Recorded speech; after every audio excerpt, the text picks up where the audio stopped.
seul souci, c'est qu'il n'a pas fait l'étude par dossier et jusqu'au bout, c'est-à-dire par collectivité. S'il l'avait fait, il se serait rendu compte que l'ensemble des collectivités de la région parisienne sont à peu près, peu ou prou, dans la même situation que nous. Il est évident que sur Paris, il y a des infrastructures à mettre en place, à modifier. Et je vais prendre par exemple l'enfouissement des lignes à haute tension. Ce n'est pas aux collectivités de payer ça, et c'est l'État qui paye ça. La modernisation de l'A86, c'est exactement la même chose. Ça n'est pas aux collectivités de payer ça. Et ça, ce sont plusieurs dizaines, voire centaines de millions d'euros qui sont à la charge de l'État et pas des collectivités. Nous avons négocié avec la Solideo. Vous l'avez dit, c'est la société de livraison des équipements olympiques.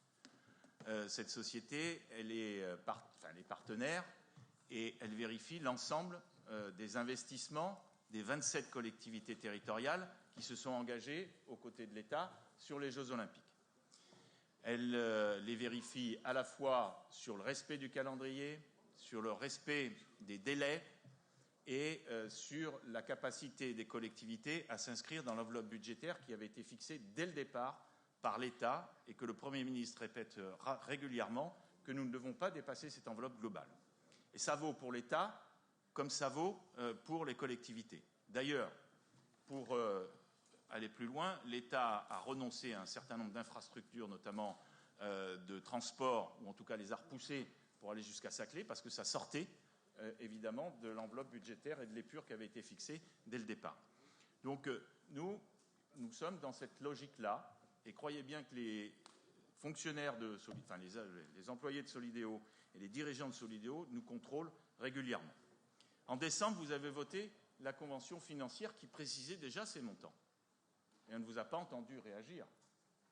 Et si vous aviez regardé un peu plus précisément, vous seriez aperçu que dans les comptes rendus de Solideo, dans tout ce qui est évidemment produit par Solideo dans les conseils d'administration, même si vous aviez téléphoné à votre amie Madame Hidalgo, elle aurait pu vous dire que d'autres communes sont dans la même situation que nous et parfois moins avantagées.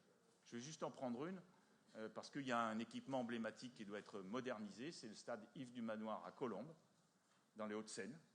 Et ce stade a une prévision de modernisation de 55,5 millions d'euros. L'État investit 4 millions. Nous sommes à peu près dans la même épure. On ne va pas comparer à quelques pourcentages près. Nous sommes dans cette logique-là. Et l'ensemble des collectivités sont dans la même logique. Donc honnêtement, l'amendement présenté est un amendement facile, un amendement qu'on fait dans l'opposition, on sait ce que c'est. On va chercher le chiffre qui choque, on va chercher le chiffre qui, évidemment, va faire réagir les uns et les autres, mais ce chiffre, il ne compte pas si on ne va pas chercher par dossier, et c'est ça qui compte pour la Solideo, l'État et l'ensemble des collectivités. Donc, Monsieur le maire, je vous demande de bien vouloir faire rejeter cet amendement. Alors, Monsieur Marie, puis Monsieur Mennucci après. Oui, Monsieur le maire, mes chers collègues, le budget annoncé de 25 millions d'euros pour cette opération d'infrastructure olympique n'est pas